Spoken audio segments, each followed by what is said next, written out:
Here's your cloth of gold.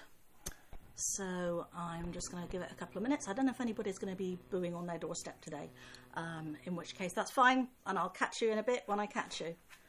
So let's see, put the capo on here. Right, well hopefully there's some folks out there who will join me. Hey, I see you, you're joining me, that's lovely. I do try and spare a little attention for when the things flash up to show me who's there. Hello Peter, hello Rafe, hello lots of people. Right, so cloth of gold. Here's your cloth of gold. Many of you know that I have an association with sheep, particularly with the Cotswold flock. And my dear darling friend Emma, who introduced me to these, was the instigator of a whole lot of songs. I wrote this about the Cotswold breed, which is a very old native breed in England, and yeah, and the twiddly bit, which I might end up whistling or humming, is the bassoon part, aka the fiddle part, aka the little tune that fell out of my head when I was walking through the field one day with Emma to go and visit Alfie Pearl and the flock. I found myself going diddly diddly dum. I thought, oh yes, I'm nicking that. If you know it, sing along. I won't hear you, but I'll pretend I can. Limestone grows a good gabone on England's southern hills. Half our country's income once, and so the coffer fills. Warm cloaks for Roman folks, and a float 10,000 strong. Limestone grows a good gabone where Cotswold sheep belong. Oh, here's your 3 bags full, my lord. Here's treasure bought and sold. Here's vestments for your kings and priests. Here's your cloth of gold. Here's your 3 bags full, my lords. Here's treasure bought and sold. Here's vestments for your kings and priests. Here's your cloth of gold.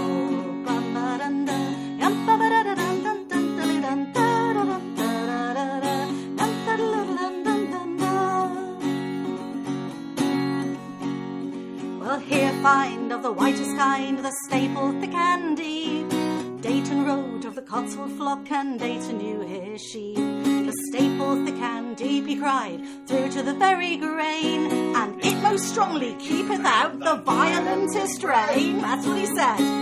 Here's your 3 bags full, my lords. Here's treasure bought and sold. Here's vestments for your kings and priests. Here's your cloth of gold. Here's your 3 bags full, my lords. Here's treasure bought and sold. Here's vestments for your kings and priests. Here's your cloth of gold.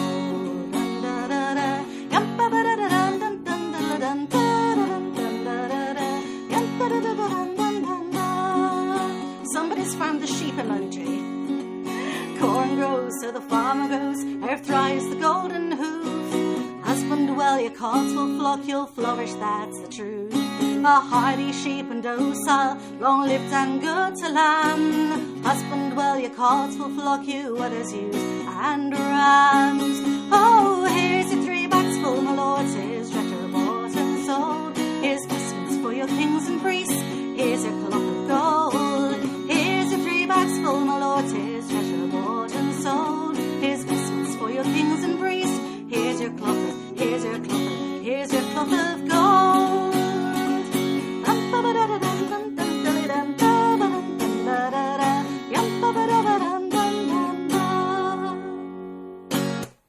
Hello everyone, it's so nice to see so many of you there. That's gorgeous, thank you. Hi Ollie, hi Katie, hi all sorts of people there. Fantastic. So that was cloth of gold, which of course, you know, the lovely Cotswold flock. There's a little one there you can see over my shoulder. That's made from some of the fleece from the flock, and that was made for me by a very, very dear friend. So I promised you history songs. Now the thing is, I write songs that are about more than one thing at a time, which makes it a bit exciting trying to do a themed section, because cloth of gold, for instance, could have been in a farming themed thing, or it could have been in a crafty themed thing, but it's wound up in history. And I have that problem all the way through here. I pick a song and I go, it's about this, and it's about that as well. So this next one's history and feminism and knitting, because we've got to have the knitting, 12 heads of state, 12 heads of state, in a crucial debate. Knit one, purl one, yarn over knit two together. Tempers run high and hasty words fly. Knit one, purl one, yarn over, knit two together. A few quiet words from the corner ahead, where the First Lady's quietly sitting, and honours are traded and treaties are made, while Eleanor Roosevelt's knitting. Oh, Eleanor Roosevelt's knitting. Knit one, purl one, yarn over, knit two together. Knit one, purl one, yarn over, knit two together. Funding's discussed, we will do what we must. Knit one, purl one, yarn over, knit two together. Budgets are tight and despair's at its height. Knit one, purl one, yarn over, knit two together. Wisdoms are quiet and everyone's tired. The task's too important for quitting. Compassion and grace are etched clear on her face, while Eleanor Roosevelt's knitting. Oh, Eleanor Roosevelt's knitting. Knit one, purl one, yarn over, knit two together. Knit one, purl one, yarn over, knit two together. So this is the pen that was handled by men. Knit one, purl one, yarn over, knit two together, who signed into law acts of commerce and war. Knit one, purl one, yarn over, knit two together. This old battered chair, great men have sat there, and its place in our history's fitting.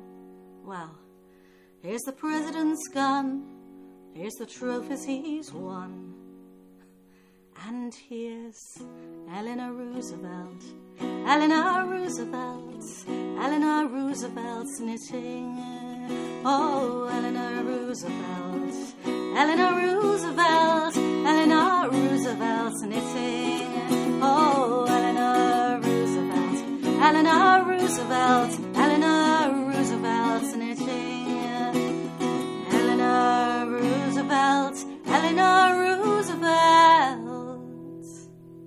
Eleanor Roosevelt's knitting.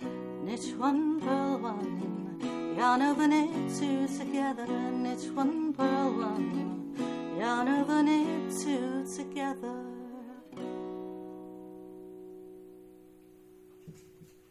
When I started reading up for Eleanor Roosevelt and about that one, the thing, she came to my attention chiefly as a knitter.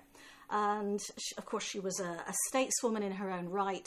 She was involved in setting up the United Nations and all these sorts of things. And the thing was, she came to my attention on Ravelry, which is a big social media thing for knitters and yarn crafters, because she always had her knitting bag at her feet. So I loved to imagine her there, you know, in a room with statesmen and deep politics going on, and she'd just be there quietly knitting, and she'd always have her knitting bag at her feet, because this was a time when it wasn't a case of, oh, the First Lady's knitting. Everyone would knit, you know, mostly women, not all women, but gloves, jumpers, hats, socks, things to keep people warm. It wasn't, oh my goodness, this is the thing that the First Lady is doing. As a result, there isn't anything left of it, you know. There isn't a whole case in a museum, as far as I know, of Eleanor Roosevelt's knitting that you can go and see. These things were made by the First Lady. Can you imagine? No. It was just, these were things she made to keep people warm, and they got given away and passed on, and there you go. There are some lovely pictures of her seriously knitting on airplanes and sitting there where there's committees and things, and yeah, bag of knitting by her feet. I always wanted to knit in a parish council meeting, because while I was a parish councillor, it wouldn't have been appropriate, but I did actually go along, not being a parish councillor anymore, when I went along a few months ago to one of the meetings of the local parish council as a punter. I sat there with my knitting. I thought, well, I can knit now. It was great. One of those little things to tick. So there we go. There's Eleanor. She pops up in a couple of other songs, which is why I've put these the order round that I have. This one, I think I've sung more in America than I have in England, so it's going to be new to some folks and not new to some other folks. It's fine, really. Leave them on the floor. It amuses me to... Simon's picking up the piece of paper I fling on the floor afterwards. It's cool. Right. So, what am I doing? Yes, I'm doing this. I love to celebrate... well, people who deserve celebration. Particularly for me, as a feminist, there are women who deserve to have songs written about them.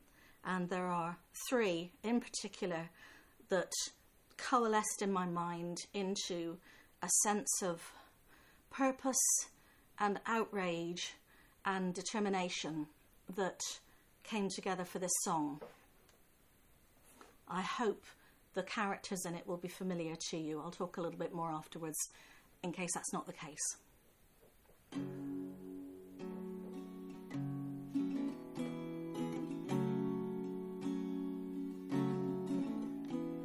I dreamed I was given a white rose to carry by Sophie one bright sunny day. They'd broken her leg, but her spirit was shining like love as they took her away. She was young, she was brave, she was caught, she was killed. Let her name be carved ever so deep. Mother Julian, comfort me. Eleanor, read to me. Hildegard, sing me to sleep.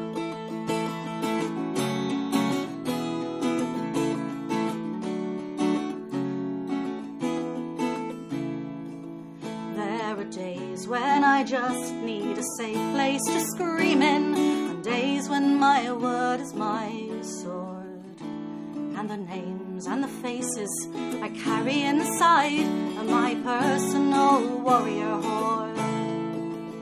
Though we're shamed for our bodies, our faces, our skins, how we move, how we bleed, how we weep. Mother Julian, comfort me. Eleanor, read to me. Hildegard, sing me to sleep.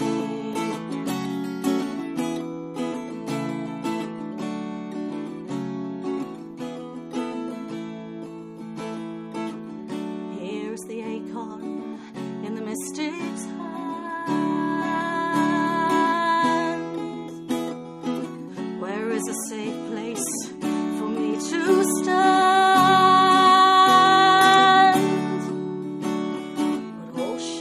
Be well, all shall be well, she says, all shall be well. It's time we were taking space we deserved to, time we were storming the keep, else we'll lose what we have and our daughters beside us. This is not a season for sleep. I will lift up my voice so that others may hear. My silence has lasted too long. Mother Julian, Eleanor, Sophie and Hildegard already started this song. I will lift up my voice so that others may hear.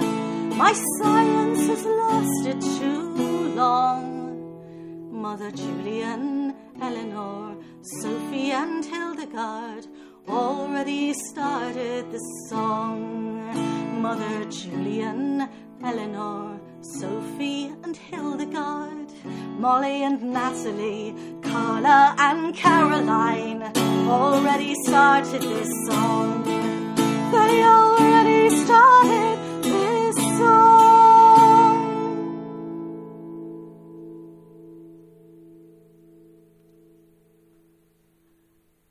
You don't lose points if you don't know who everybody was in that. But you do need to know who Sophie Scholl was, because she was one of the 21-year-old German students who was part of the White Rose Resistance, who leafleted and stood and were activists against the rise of the Nazis. and she was executed for her part in that. Her picture pops up on social media periodically, and because of the white rose, there you go. That was an actual dream I had. So that's Sophie, Eleanor Roosevelt, who you've now met, Hildegard of Bingen, who is a favourite of mine, and then later Molly and Natalie, Carla and Caroline are all politicians whom I am privileged to know and very much admire and have found hugely inspiring. So there you go. That's a white rose. Right, I need my hands for this one. It's time for a shanty. There's knitting in this one. First you take a pair of sticks, cast on Jenny. First you take a pair of sticks, cast on Jenny, cast on. First you take a pair of sticks, not too thin and not too thick. That's how Jenny gets her kicks. Cast on Jenny, cast on.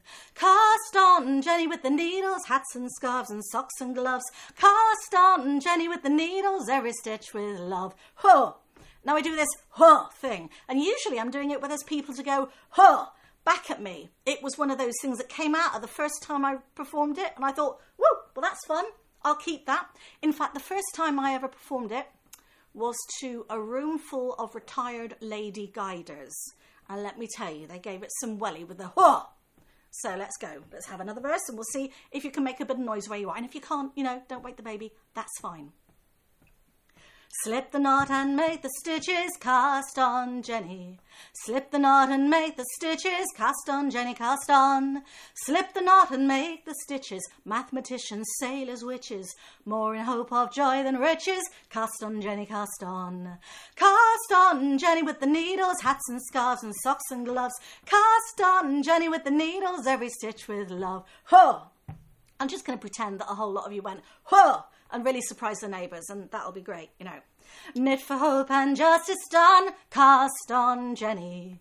Knit for hope and justice done, cast on Jenny, cast on. Knit for hope and justice done, knit until the battle's won. Teach your daughters, teach your sons, cast on Jenny, cast on. Sing! Cast on Jenny with the needles, hats and scarves and socks and gloves. Cast on Jenny with the needles, everything with love. Oh, I'm seeing that, that's lovely. Cast on Bob and cast on Susie, cast on Jenny. Cast on Bob and cast on Susie, cast on Jenny, cast on. Cast on Bob and cast on Susie, Emma, Theo, Gwen and Lucy. Kettles on and the room's all cosy. Cast on Jenny, cast on. Sing! Cast on Jenny with the needles, hats and scarves and socks and gloves. Cast on Jenny with the needles, every stitch once more. For Eleanor, cast on Jenny with the needles, hats and scarves, socks and gloves. Cast on Jenny with the needles, every stitch with love. Whoa! Rogue from Simon there behind the camera. Lovely stuff. Okay. Well, yes, that's one of those songs I can't do if I'm holding in my hands, because my hands know what comes next better than my head does. So that's, yeah. Right, let me see. What have I got coming up next? Well, now, you've heard me burble before about the Wartime Farm series, the BBC historical thing that set my songwriting brain buzzing, and I ended up writing a song for each of the 8 episodes. Some of which are better than others. I'm not going to do all 8. I've done a couple already. In one of the earlier kitchen sessions, I did Ploughing at Night, and I've also sung Grace and Gift. But I've got a couple more from that period, and a couple more that are specifically inspired by the Wartime Farm programme. I tend to like to write songs about the unsung heroes. I don't mean to glorify the war and the killing. What appeals to me are the stories of people who did wonderful things behind the scenes, that were clever, that were brave, that were compassionate. So I'm going to start with, this one is for Mark and Kathy, both requested this. I have this rolling list. It's this long list of requests. So, you know, do let me know if there's something you particularly like to hear in a future kitchen session. No promises. But I am enjoying pulling out some things from the past that I haven't sung for ages, things from the past that I've never sung, things from the past that I may have sung completely differently, but oh look, a new tune popped into my head. So, you know, that happens. But yeah, this one here for Mark and for Kathy, and also for my friend Keris, who is much missed and much remembered, and about whom I had a delightful conversation earlier today. So, okay. Oh, and having talked so much, I then have that, what am I singing? What's the tune again? Moment, so I'm going to cover graciously by sipping water, and nobody will know. And while I do that, bing, the song's in my head. This is The Ghosts of Bletchley Park. Tommy Flowers was a brilliant man and an East End local boy. From scholarship place to a steady job in the GPO's employ. Billy Todd from Suffolk's Vales was the village school's bright lad. Loved his garden, Billy did, just like his dad, just like his dad. Awkward sods and misfits all, mavericks and ne'er-do-wells, were given crucial work to do in secular monastic cells. Not a sign or map to mark it, but in secrecy they came. Not a medal, nor a prize to grace their name, to grace their name. For the brightness of their intellect, when all else around seemed dark. Here's a toast to unsung heroes and the ghosts of Bletchley Park.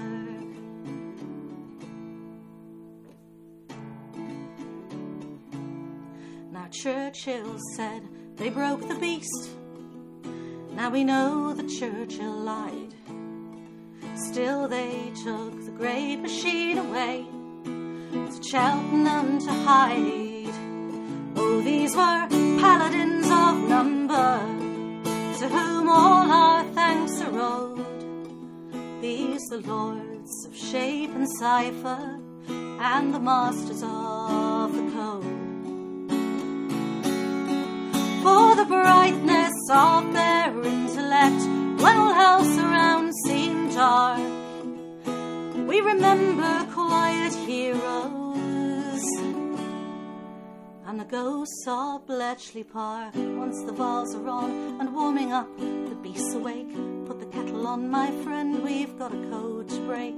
Send again, the message said that didn't quite come through, and the message says send with peace, and there's the clue.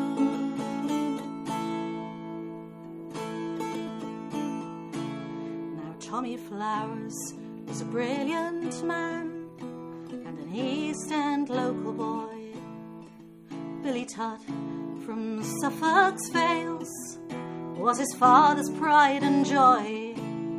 Here's to the White Cliffs and the village green and the rising of the lark.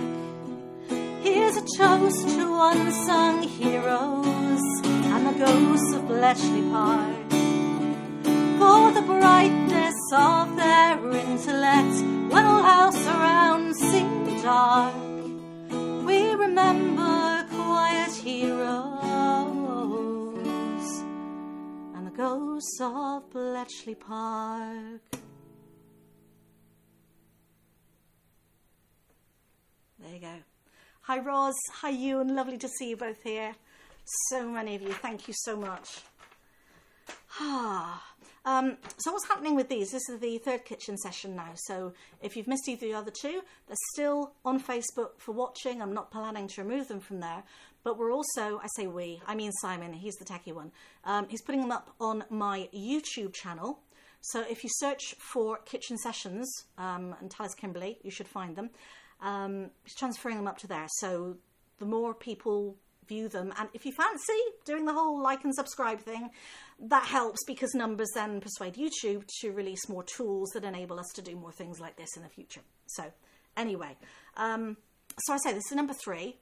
I am having huge fun making little lists of potential themed things I could do in the future. And I think I'm good for another couple or so. We'll see how it goes. You know, I have some more songs in my back pocket. So let's see. This one is going to be new to a bunch of you because we gigged it, but not often, I think. So this is one of the Wartime Farm songs. So what I heard about here on the programme was about the Bevan boys. The thing was they needed soldiers for the front, but they also needed miners to mine the coal, to keep things going.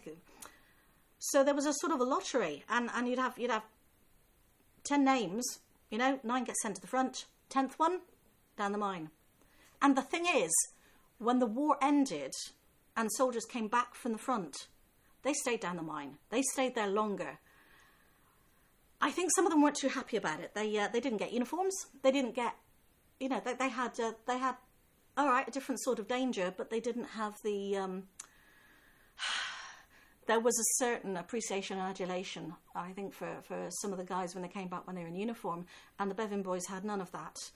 They'd be accused of being conchy. You know, what are you doing out of uniform? It's like, well, yeah, I have no uniform. Turn up in my old clothes and go down the mine, don't I? So, so here we go. This is the Cinder Rock.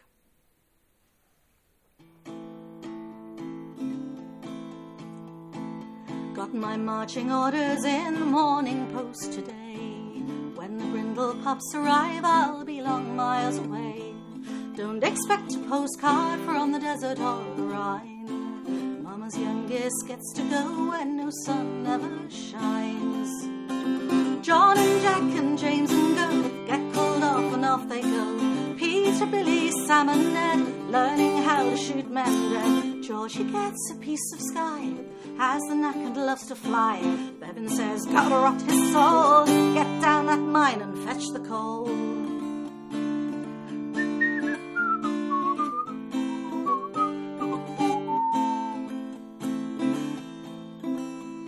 The king gives you a uniform to make you look a man. I get told to turn up in the oldest clothes I can. Strangers think I'm conchy and this copper wants to know why I'm out of uniform. I'll tell him where to go. John and Jack and James and Joe get called up and off they go. Peter, Billy, Sam and Ned learning how to shoot men dead. George gets a piece of sky, has the knack and loves to fly. Bevan says, gotta rot his soul, get down that mine and fetch the coal. Out of 10 conscripted men, the army's taken 9. Last one out the bag gets told he's working down the mine. Take your shot at glory and stand your battle ground. Mine's a different story where the Cinder Rock is found. John and Joe and James and Jack went to fight and won't be back. Billy's missing, Ned and Sam don't remember who I am. George, he got his piece of sky, died the way that heroes die. Peter made it safe and sound, but Bevan's boys stayed underground. John and Jack and James and Joe get called up and off they go. Peter, Billy, Sam and Ned learning how to shoot men dead. George, he gets a piece of sky, has the knack and loves to fly. Bevan says, gotta rot his soul, get down that mine and fetch the coal. We'll take away the fear of his toys with the coal you got from Bevan's boys.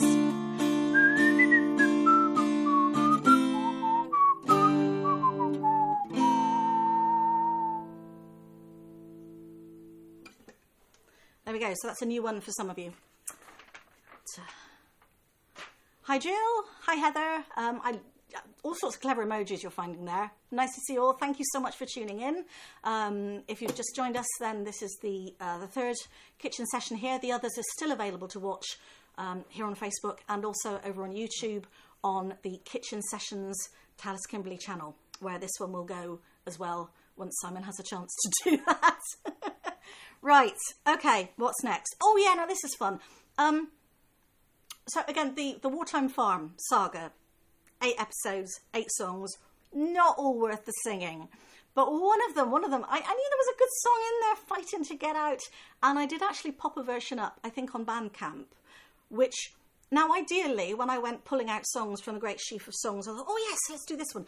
And I couldn't, for the life of me, remember how the tune went. If I were a sensible Talis, I would have gone to Bandcamp and reminded myself of the tune I used last time. But not being a sensible Talis, I looked at it and thought, well, let's just make up a new tune. So it got heavily rewritten, and here we are. Now, again, unsung heroes, bit of a theme.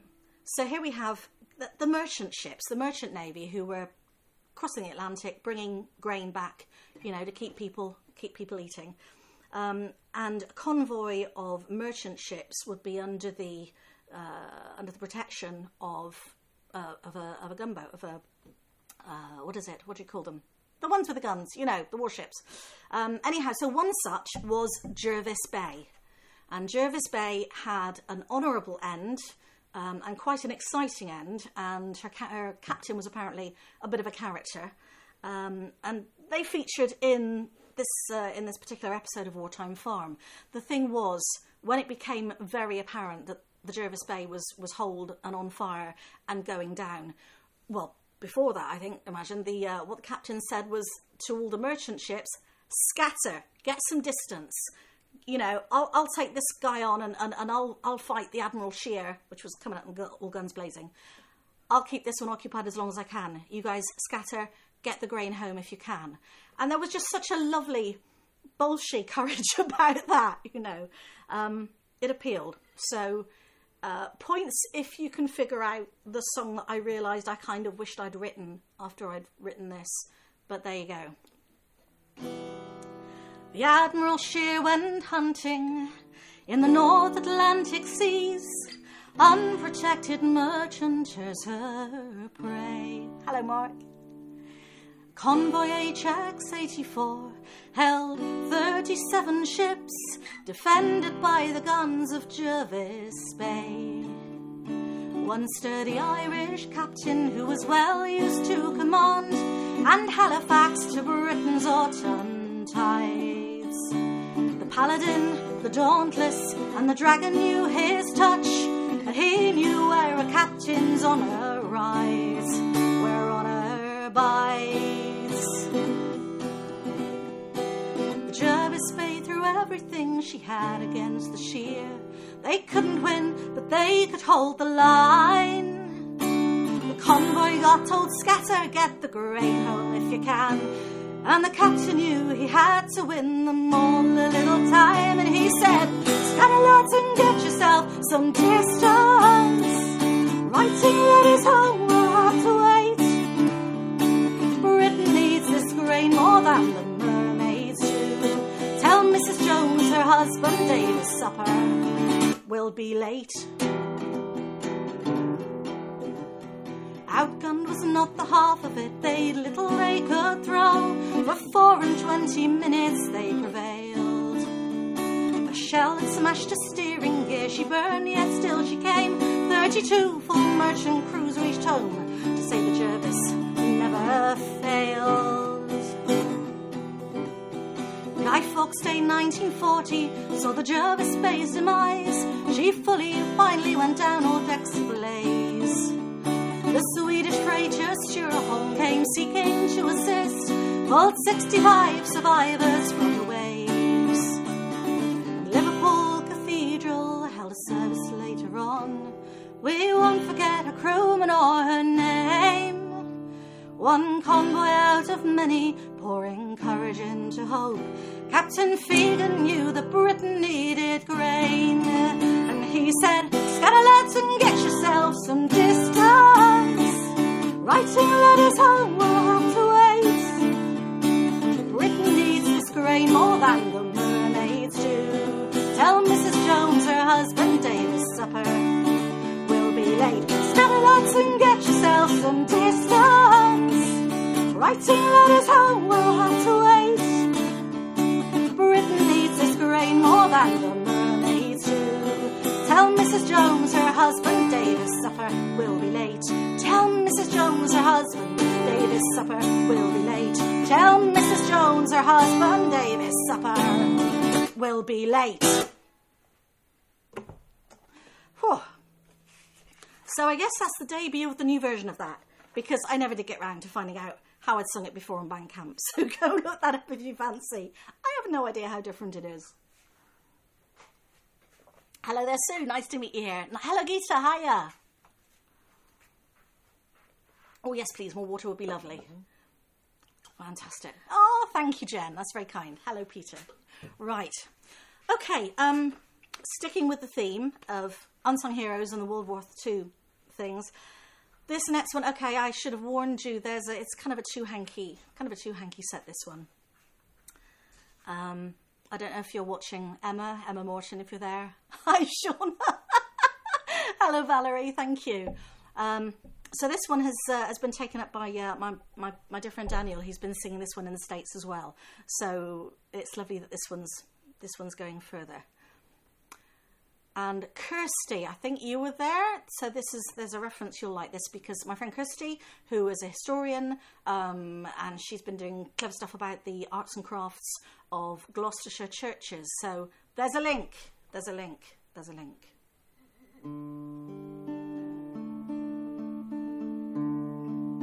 Not liking that.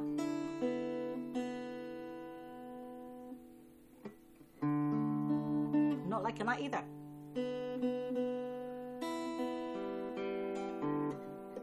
Right, bit of tuning. Time to let the cat in, cat out. Refill your cup of tea. Grab the other ball of wool, whatever you do. Have a biscuit. Yeah. And I've chosen to go out of tune when my guitar tech is probably in the low. Kirsty, yes, good. Right, well, okay. Down Ampney is what I'm going to talk about. So I'm going to... Thank you. What's possible time? Timing. It's all in the timing. All right, so I'll tell you the story. The story is, and I heard this from Vince. I don't know if you're going to see this, Vince Povey. Thank you for telling me the tale of this. Up in Gloucestershire, there are three particular airfields, and one of them was where Dakotas would take off and fly supplies, dropping supplies behind the lines during the Second World War. And one particular journey that some of these made, the pilot was Peter Lord. Peter Lord was given the Victoria Cross posthumously because with his airplane on fire, he kept flying to drop all the loads that he could behind enemy lines to keep supplies and things going. And we know this because one of his airmen, one of his crew, Harry King, was parachuted out, was captured, came back home and told the story and told how Peter Lord had said everybody else out. It's kind of like Captain Fegan, isn't it? Right, you guys go do the thing and I'll keep this going. It's the same sort of story. Now, the other link is that, thank you, Simon. The other link is that this happened within a spit of the village of Down Ampney.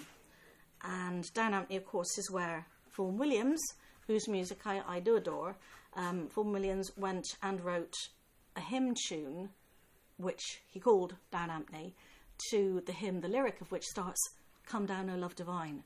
So when you have this concept, "Come down, O love divine," and the bravery of these men taking off in these aircraft from these airfields in Gloucestershire, couple that with finding out that Peter Lord himself started training for the priesthood, but then felt that his calling was to be an airman instead. So I took the huge liberty of sort of putting myself in his voice for this a moment. So I hope you'll forgive that. But this is Over Down Ampney.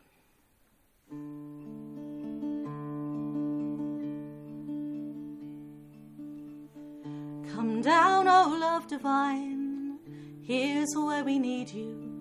Taken 2 hits at least on the starboard wing. If we can stay airborne a few minutes longer, but the engine's in flames and she's struggling.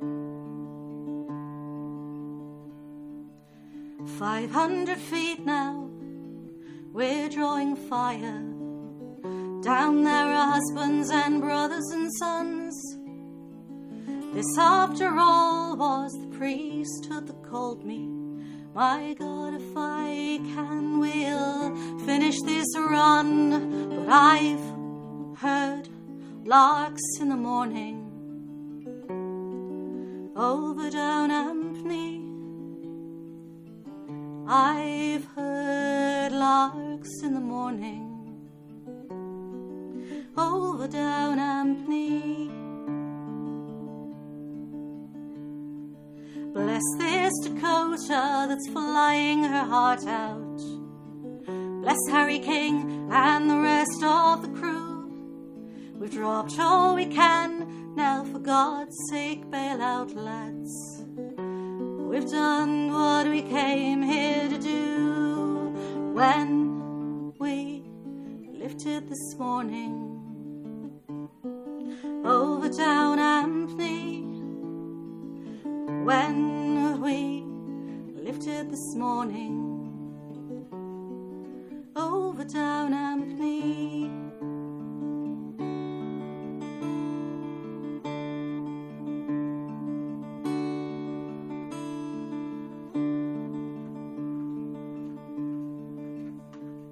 There's a field of stones just a few miles from Arnhem. Honor the stories, remember their names. There's a village in Gloucestershire, close to the airfield, whose church has a window of coloured panes, bright glass pictures of airplanes. Over down Ampney, bright glass pictures of airplanes. Over down Ampney, and the skies are quiet again now. Over down Ampney, and the larks rise just as they used to.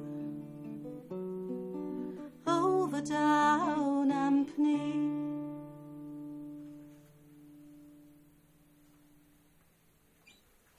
Thank you, Kirsty. I see that. Thank you very much. Kirsty is she is a writer, historian. She's well worth following. She does all sorts of cool stuff with folklore and history. So do give some of Kirsty's work a look. So yeah, the church in Down Ampney has this window with airplanes in. It's wonderful, and I did go and see it, and I did sing there with permission. Okay. Oh yes. Something a cappella. Now, David, if you're there listening, this is the other one that you particularly requested. One of the more bonkers stories that I've heard coming out of World War II is the Starfish Project, the decoys, because of course, living as we do now in a time where we have electronic mapping, we have GPS, the notion that you could set up a series of fires and fake buildings to make it look like you just bombed a town in a crook of a certain river, but it was actually several miles the wrong way and not the town at all, it's really charmingly ludicrous now, isn't it? But that's what happened. That's what happened. Selected towns and cities and factories and so on were given decoy doubles where brave souls would wait for the signal to be told, go and set fire to the stuff because we want the aircraft dropping bombs overhead to make, we want them to think that they've just set Newport on fire. So go and set fire to fake Newport, all right? And then they'll leave real Newport alone. So geographical sort of, yeah. So you're saying, I'm going to set fire to things and go, hello, here we are. Bonkers, but it worked. It was a valid part of what happened. So there were people who obviously staffed these starfish sites. I'm sure there's a good reason why they're called starfish. I don't know what that is. But it turns out, again, we were watching the relevant episode of Wartime Farm. And my husband Simon has had a great uncle or something who was involved in the Newport one, which is why Newport popped in. So this isn't Newport. Nothing to see but the sheep and the moorland. Doesn't look much like a starfish at all. But oil cans and diesel with felt, coal and creosote, brave men and women beyond the blast wall. This isn't Newport, this isn't Southampton, this isn't Bristol, and this isn't Crewe. We are the decoys and look at us burning. The cities are safe if we're here fooling you. Daytimes you wouldn't look twice at these buildings, a few walls and huts among bracken and fern. But here are the fire baskets waiting to kindle, blaze like the cities you're trying to burn. Well, this isn't Derby, and this isn't Manchester. Lincoln's 4 miles away, Sheffield's not here. Glasgow and Middlesbrough both have their decoys. We're building more of them year upon year. I used to go fishing and sit by the waterside. Took both my boys out when they were still lads. What you were after and what kind of bait you chose, learned as a youngster out fishing with Dad. Well, now we're the bait, and we want you to find us. Starfishes up and down all this dear land. Airports and factories, cities and railways. Tonight see us burning, tomorrow we'll stand. Because this isn't Newport, this isn't Southampton, this isn't Bristol, and this isn't Crewe. We are the decoys and look at us burning. The cities are safe if we're here fooling you.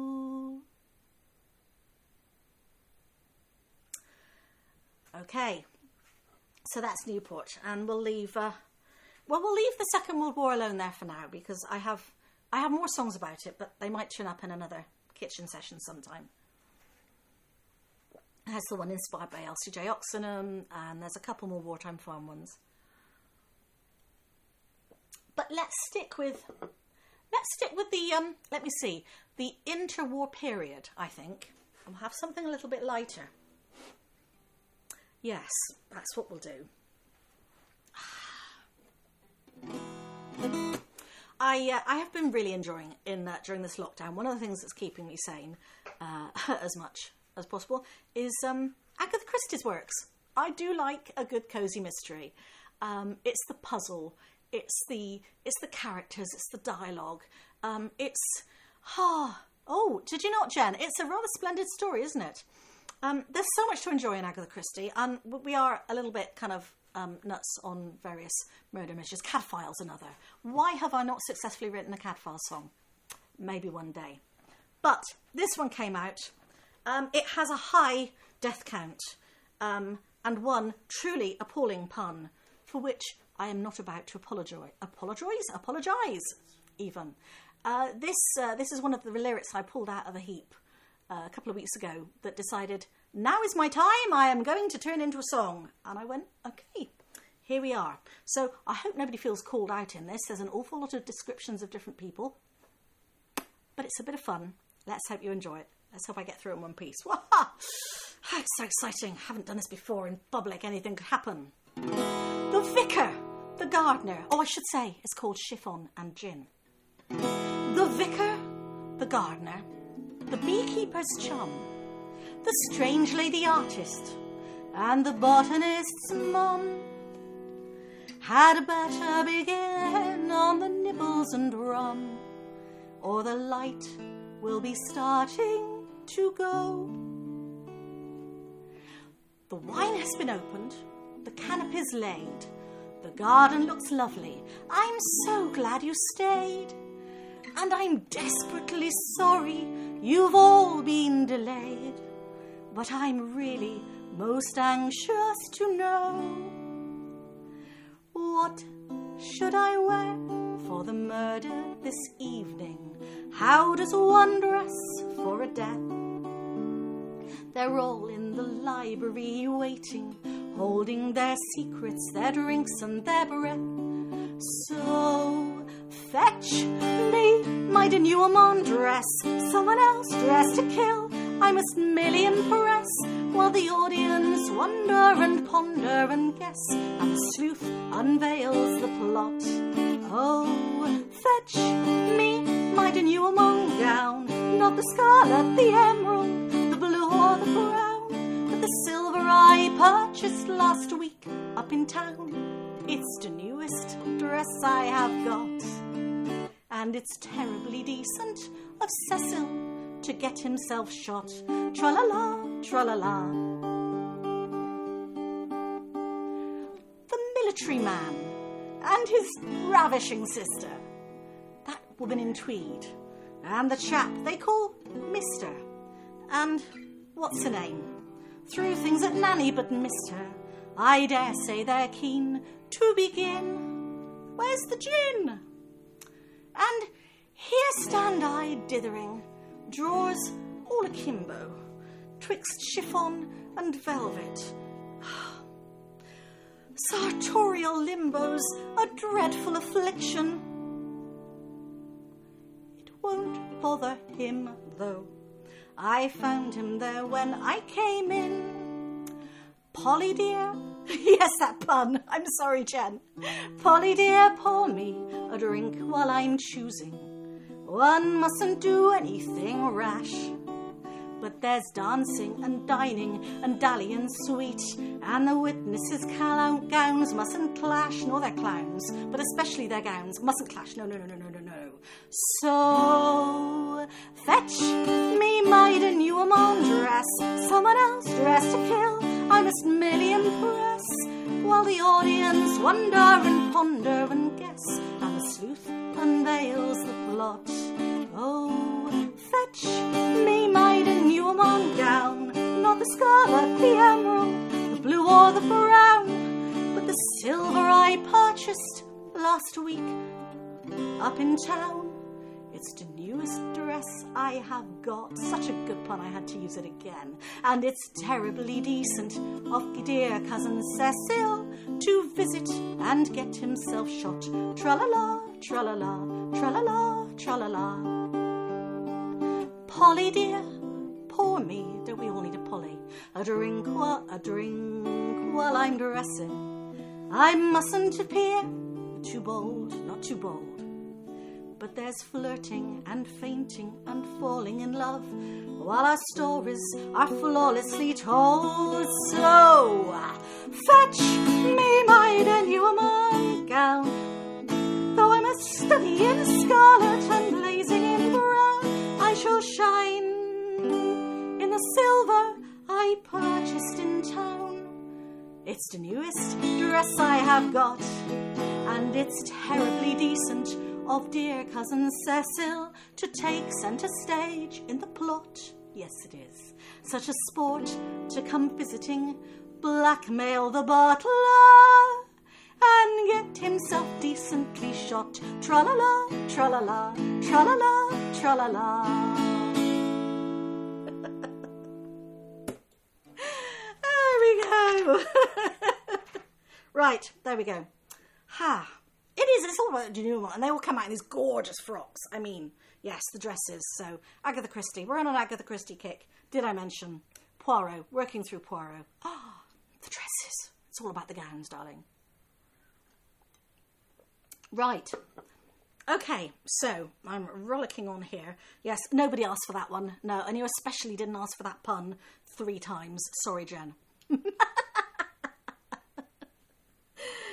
You can't throw things at me. I'm on the other side of his iPad. Ha ha.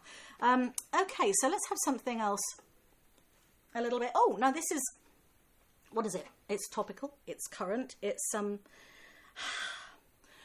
out there who would be interested to know that if just after sundown you go find yourself facing north-northwest, and you will see a little sliver moon, and you may be lucky enough to see a little sliver moon, and then Mercury, and then Venus just above the skyline. I had never seen Mercury before with my naked eye that I know of, until a few nights ago when Simon had this app up and we were looking out the window and going, what's that? Is it Venus? Because it's usually Venus, but it wasn't. It was Mercury. So there you go. So this is what we're doing now. After about 9 o'clock, when the sun goes down, we'll pop out and stand in bits of the garden and wave our arms around and see if we can see the odd planet, which is always rather nice. And you know, it doesn't half give you a bit of perspective, which history also does, of course. And I hope you're enjoying this sort of rollick through assorted songs, better known, lesser known, brand new old, because I never did it that way before. Yeah, one of the things that I found really comforting in these odd times is history and science, things that give you a sense of perspective, things that let you know that everything else is actually a whole lot bigger and goes on a whole lot longer and goes back a much longer way and will go forward a much longer way, and we're just a little bit of it. And that sense of feeling a very small part of it as time stretches around and the universe being very, very big, I find oddly comforting. So anyway, this is a sort of a history song. It's a sort of an astronomy song, and you'll probably figure out who it's all about partway through. I should say the outer planets, I was given to understand by a documentary some years ago, the outer planets have an awful lot more asteroid damage to them than the inner planets, of which our little blue-green Earth is one, because they tend to catch a lot of the flak that would otherwise come our way. So the guys out there, they're kind of taking one for the team.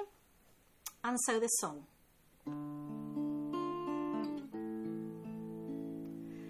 As long as you've been circling our bright familiar star, I've been out here catching asteroids for you. I've always gone my own strange way out where the borders are. We've never been close neighbours, this is true. Oh, you took your time discovering that I was even here. You never write, you never even call. Back then you couldn't do enough for me. You named your cartoon dog for me, and now you never visit me at all. But faded as I was when first we met, our meeting came too late, the score was set. Gustav was dead, his planets incomplete,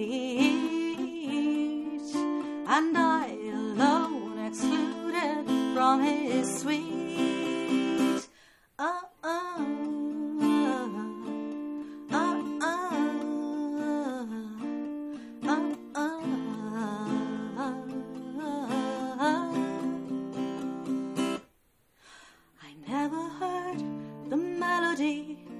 Might perhaps have written me a theme on horns, some memorable motif, swooping strings in dark designs, the woodwind drawing tangled lines, and cellos painting colours underneath. Now finally you cut me to the core. You say I'm not even a planet anymore, but for all the trials you ever put me through, I'm still out here catching asteroids for you. As long as you've been circling a bright familiar star, we've never been close neighbours, this is true. I've always gone my own strange way out where the borders are. I've been out here catching asteroids for you.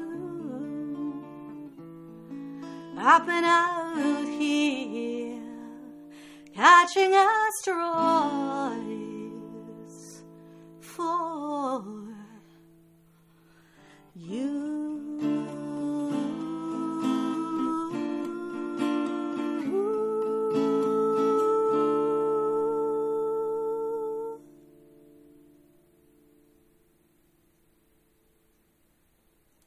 so, mate. You're still a planet to me. There we go.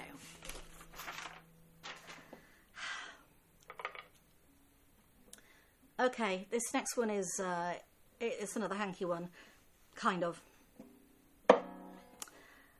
Some very few of you may have seen online a few years ago. Goodness, was it 2 years ago? My dear friend Diane, who I only met a few times, and they were rich times and bright times, and I really thought I'd get to spend time with her a lot more. She died very suddenly, and many of us who knew her were bereft. She was such a sparkling person, and she made everyone feel special, feel pretty. She was dearly loved. I have found that when someone dies, one of the first things I ask myself is, did they know I loved them? In Diane's case, I had never told her. You don't always go around telling your friends you love them. Maybe we should. I think we should. I think we should do that a lot more. But her husband very kindly assured me that she knew. She was a very beautiful, bright spirit who poured a lot of love and a lot of joy into the world. And I celebrate her in this song. It's a song about a friend who died, but I think it is a joyful song. It's meant as a joyful song. And I want people to tell their friends that they love them. Tell your friends they've done something that made a difference. Tell your friends they've touched you, they've helped you, they've been a joy to you. When you lose someone suddenly, if you know that all those things were said, it helps. It really does.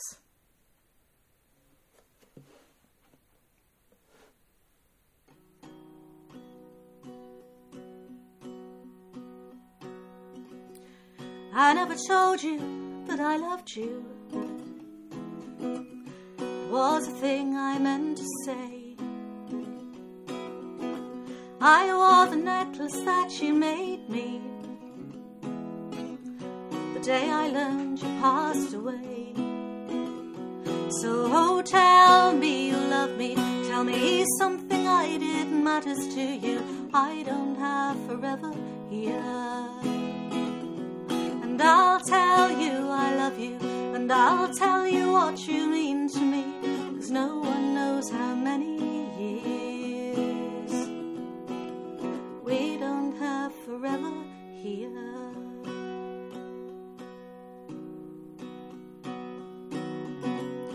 You thought that everyone was pretty. We all deserve to know we shone. Made a sacrament of kindness. Now it's up to us to see that carried on. So tell me you love me. Tell me something I did matters to you. I don't have forever here. And I'll tell you I love you, and I'll tell you what you mean to me, 'cause no one knows how many forever here. I always reckoned we'd have longer time to be closer, better friends. You left me looking for the sparkle. Now it's up to us to put the sparkle on, whatever time the future sends. So tell me you love me. Tell me something I did matters to you. I don't have forever here. And I'll tell you I love you, and I'll tell you what you mean to me, 'cause no one knows how many years. So tell me something I did matters to you. I don't have forever here, but I'll tell you. I'll tell you what you mean to me. No one knows how many years we don't have forever here.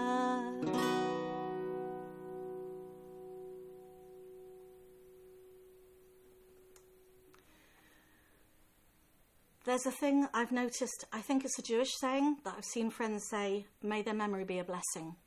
And in the best of times, yes, you remember someone and your eyes tear up and your face smiles and the memory is a blessing because there was so much joy in knowing them. And that was Diane.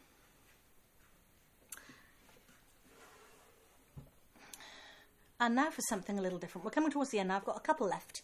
So I hope you're all having a tranquil evening. And you've got your cup of tea or your cat or your knitting or whatever. I'll do a couple more here. And then later I'll start making another list for a couple of weeks' time. Who knows? So as I've mentioned, these kitchen sessions are staying up on Facebook. I've not got plans to take them down, so you can watch them later, watch them when you like. And also Simon is very cleverly putting them up on the YouTube channel, Talis Kimberley YouTube channel. So if you search for kitchen sessions, and should you feel inclined, do the whole like and subscribe thing, that would be really useful. And if you're not inclined, that's just cool. Thank you for being here and thank you for watching. I came across this song in the bundle and I had completely forgotten it, but it is a seasonally adjusted version of another song that some of you may have heard. So, as it's still May, it's not the beginning of May anymore, but it's still May, isn't it? So I'll just sneak this one in here. This little song is called Beckoning Summer In. May tree blossom, cuckoo sings, ribboned trees by sacred springs, oak and maple, ash and thorn, dressed in green this bright May morn. Old man's beard and garlic wild, buttercups shall crown my child. Seasons turn, past bluebell spring, beckoning summer in. Fertile ground beneath my feet, breathe in blessings, all is sweet. So we bring the year to birth, bells and ribbons, songs and mirth. Feel the life that rises from the earth. Evening hunter, rest your bow, safe wherever all stars go. Warmer nights and bane fires burn, time to grow and time to learn. May tree blossom, cuckoo fly, all is bright beneath the sky. Seasons turn past bluebell spring, beckoning summer in.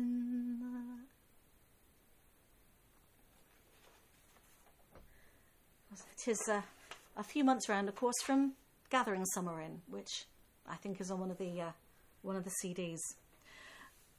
Singing that and seeing the word hunter reminded me of Sean Hunter, aka the captain of the Lost Waves, who is responsible for me doing these kitchen sessions.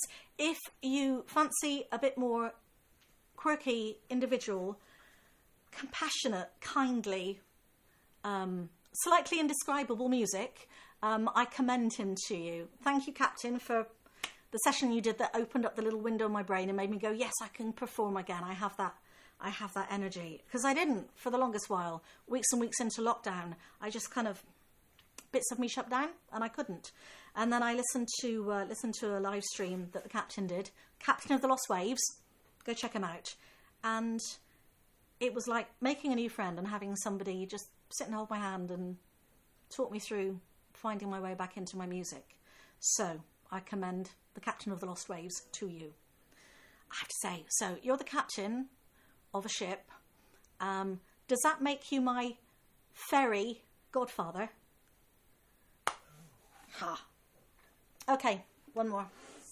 And you haven't heard this before because it's only a couple of weeks old. I caught myself using the word that I'd sort of made up, and then the song followed. for how I feel now and how strange things are and how dearly I miss so many people who are not here. And yet at the same time, when we're all distant from each other, it's like, well, somebody who's in Chicago is no further away than somebody who's the other side of Swindon. I'm not going to go see them. They aren't going to come and see me. And not being any further away makes people feel closer. Anyhow, Simon got me some flowers for the garden. He got a little pot of violas, and another name for viola, of course, is Heartsease. Heartsease is a favourite word of mine. It's it references all sorts of things. There's an LCJ Oxenham link, and there's a link to The Changes, the TV series that was one of those terrifying formative things in my childhood. And it has a lot to do with hope. So if you take the word Heartsease and you stick a Y on the end, you have Heartseasy, which is what we'd all like to be.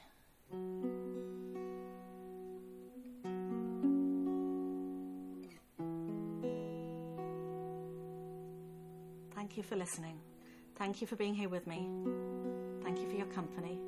I will read all the comments later.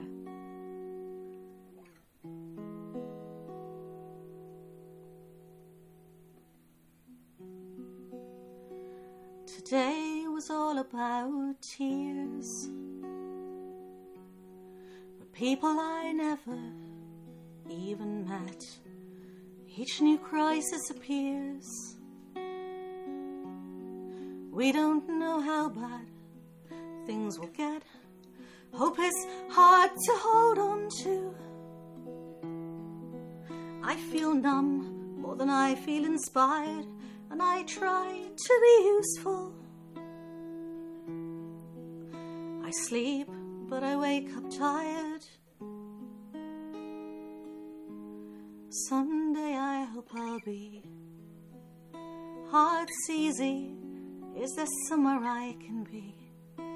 Heartseasy. All I want to be is Heartseasy with you. In a way, I suppose, for all of the miles between us now, you're no farther away than anyone else who's not here now. And I have to hold on to the belief that we'll make it home.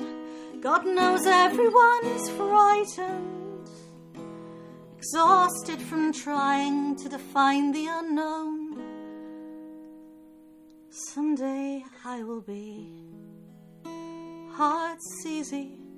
There is somewhere I can be Heartseasy. All I want to be is Heartseasy with you.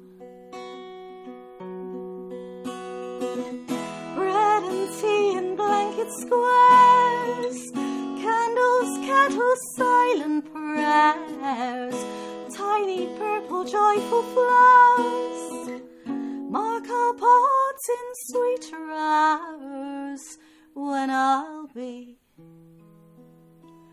Heartseasy. You'll be here with me, Heartseasy. All I want to be is Heartseasy with you.